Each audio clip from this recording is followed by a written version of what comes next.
Manood na tayo mga Charismatics at saka mga Charismatics kasi may kasunod na naman na-upload itong ating Bebe Labs at bigyan lang natin nito ng opinion at reaction. Grabe yung itong pag-charity nito dito ni Bebe Labs. Pansin nyo, nung una, di ba? Medyo nahiya-hiya pa siya. Pero dito mapapansin nyo, parang sanay na siya. At marunong na siya magtura, tinor niya na talaga yung bahay ni nanay. Grabe, nakakatuwa ka talaga, Bebe Loves. At lalo mo kung pinahanga na naiiyak ako na natutuwa dahil sa laki ng pagbabago mo ngayon. At sana tuloy-tuloy na yan, At katulad na nga ng sinabi ko, salamat at maraming salamat sa mababait na sponsors na gumagabay din sa iyo. Talagang iba talaga po mga Charismatics. Napaka mapagmahal. Talagang hindi nila pababayaan ang ating Charisma. At dito naman sa kanya natatawa ako kasi talagang napansin agad nila magkapatid ay yung ilong ng mga anak ni nanay kasi grabe ang tatamos ang ilong nila, sa kanila nga, ang tataas daw ng ilong. Kasi sabi ni MG, tataas ng ilong nila.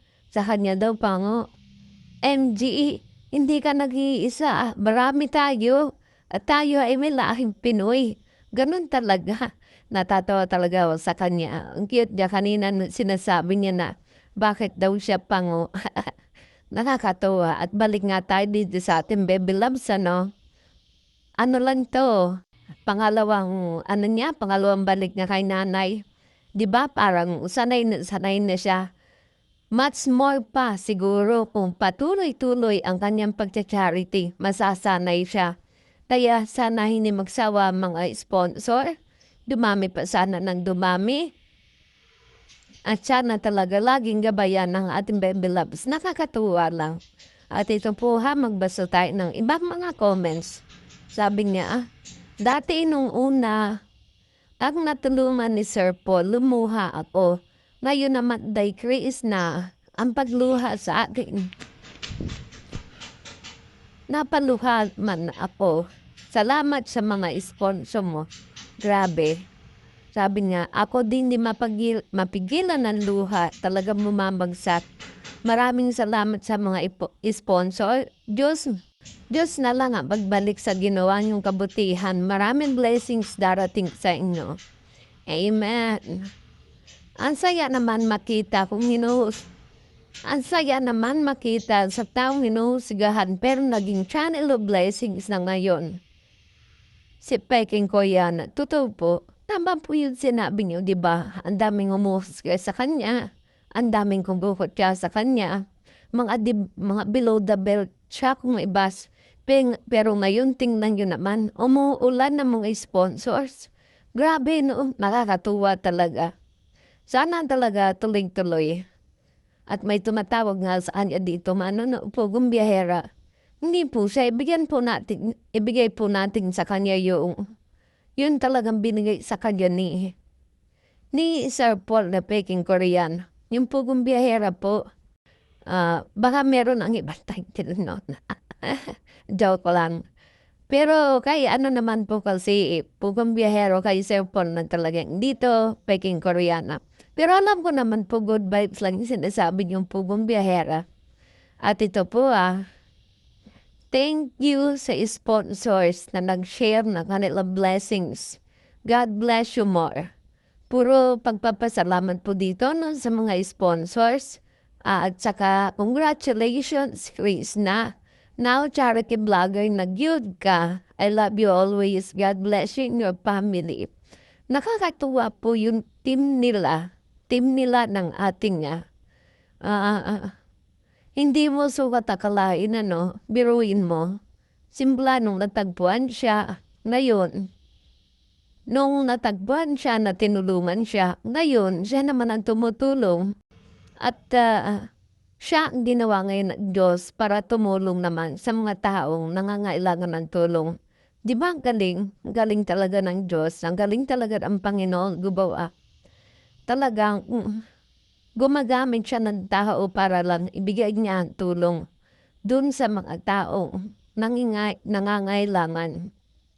Grabe talaga kung isipin yung mabuti 'no, kung saan-saan niya pinapadaan yung mga tulong niya para lang maipaabot dun sa mga tao talagang nangangailangan. Nakakahanga at talagang amazing, grabe. 'Pag ang Diyos talagang gumawa ng paraan, talagang wala kang magagawa. Sa'yo at sa'yo talaga. Grabe. Good morning, Chris and MD. Sana maisipan na tinulungan niyo pasimentuhan ba ng kahit kaunti dahil sa malaki naman ang binigay niyong tulong. Oo nga po 'no, sana gawin ni nanay, pasimentuhan niya kahit manipis lang yung kanilang pinakang floor para hindi talaga lupa yung kanilang hindi higaan. Puwede naman po yun kahit manipis lang para hindi ano kasi nung nag-toy siya makikita mo 'no, 'di ba nakakaawa po yung sitwasyon. Biruin niyo, ano yung sako daw, wala lupa, sako, tapos may foam na kita naman natin ang foam ano, sira na, talagang gula-gulanit na. Tapos ayun may banig. Nakatawa 'tong sitwasyon ni nanay. Pero yung sitwasyon ni nanay alam po natin marami pang tao na gano'n at mas mahirap pa. Pero sana dun sa naitulong ng mga sponsors kay nanay, sana na maisipan niya na ipagawa kahit manipis lang. Tapos siyempre sila na rin bahala dun sa kanila kung anong ano nila, siguro nga sa pagkain. Yun lang po ang ating concern, sana po mapasimentuhan nga kasi kawawa naman sila. Kakaawa po yung kanilang sitwasyon. 'Di ba? Ito pa po ha. Salamat kay Chris na sa ipinaabot mong tulong. Ikaw ang tinulungan noon, ngayon ikaw ang nagpaabot ng tulong. Keep your accounting para kung may magbasman sa'yo, gamit na yung sagot sa kanila. Keep updated. Opo, totoo. Dapat po yan ay accountable, nakalistan lahat. Para kung may mambasman, meron na nga po, di ba nagsabi sa kanila na kinukupit. Sabi ni MG, yung mga buzzer. Pero si MG po, nakalista naman po sa kanya lahat. Sana tulungan niya nga ating na i-account yun, nakalista lahat. Yung maliwanag para kung may mambasman, alam nila kung saan nila binigay. 'Di ba? Tayo na lang ipaliwanag. Kasi hindi po talaga mawawala yan, lalo na po baguhan ng si Chris na dito sa pag-charity at sa vlogging. Lalo na po, 'di ba? Hindi nga nag-charity, madami-daming baso di lalo na ngayon. Kaya sana iano nila yun, ilista nila ng mabuti. At alam ko naman po nagagawin yun ni MG kasi nakikita ko naman kay MG responsable niyang ate. Natutuwa talaga ako sa kanilang magkapatid at sana tuloy-tuloy nga ang blessing sa kanila, no? Yun na lang ating panalangin at yun ang ating tulong na magagawa para kay Bebe Loves. At siguro nakikita nyo, no? Yung post si Chris na saan kaya lugar yun no? Yung binaha na yun, makikita natin sa Blue App. Kasi ko dun sa ano niya, sabi niya na yun daw yung trip niya. Yung swim trip. Talagang babae. Ayan Grabe yung baha. Bakit ng baha?